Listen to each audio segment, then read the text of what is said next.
20 years since this film was made. How does it feel to sort of know that 20 years later it's still sort of filling out audiences and it's obviously resonated? Yeah, like I said at the beginning, it's annoyingly sometimes, because you've made things 3 years ago, that people this is the one film out of everything. Whenever you kind of someone maybe pulls up in the street who likes your stuff, Dead Man's Shoes just seems to be the one that again and again has connected with people the most. And obviously I wish it was something I'd made a year ago, but the fact that there's at least one of them, yeah, that's ace. How about, have you got any thoughts, Mark? It's really weird because I think we were just talking before. We went to Edinburgh a couple of weeks ago and we did a Q&A there, and you forget that some of the I mean, we literally, like Shane said in the intro, we met in February, made it in May. 2 weeks before we were about to shoot it, it was a comedy. Then we lost our lead actor, as in not Paddy, obviously, sorry, but like, and all these things were really, really, had we had a committee with us, we'd have delayed it. But the best decision we make was just to keep going with the people we did. And it was a real eye-opener for me after 20 years of doing this, where sometimes you think, and I've actually been sort of reflecting a little bit and going, cracky, why don't we do that more often?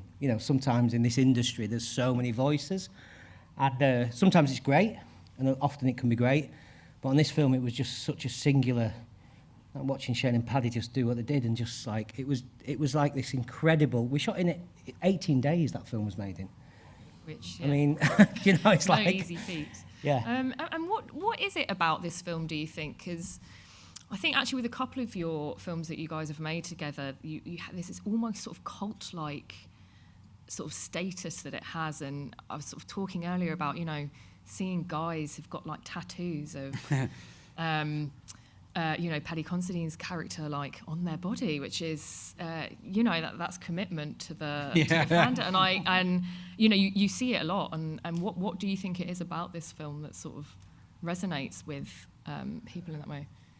I mean, from my point of view, I think audiences are so much more intelligent than most Hollywoody type filmmakers ever give them credit for. And I think that when you give people the reality of life and they know it's the truth, and Dead Man's Shoes doesn't kind of pull any punches, and I think a lot more people than people realise have seen kind of bullying on that scale. There's something about, you can shoot 100 people in a Schwarzenegger film, 1,000 people, but to show one act of violence, and for it to have the most impact as a filmmaker, that's massively attractive, because you kind of go in, actually, as a kid, I remember that, the moments where I should have maybe stepped in for a friend who was being bullied by older kids, that stayed with me my whole life. That I just wished I'd gone and got my head smashed in and been able to live with myself a bit better, and so I think there's something irrelevant of class or background or geographical location in Dead Man's Shoes that way, way more people had seen things that I'd seen than I realised, and I think that it resonated because it didn't pull any punches, and you think it's maybe your own experience, but it turned out to be a lot more people's experience than I realised. Mm.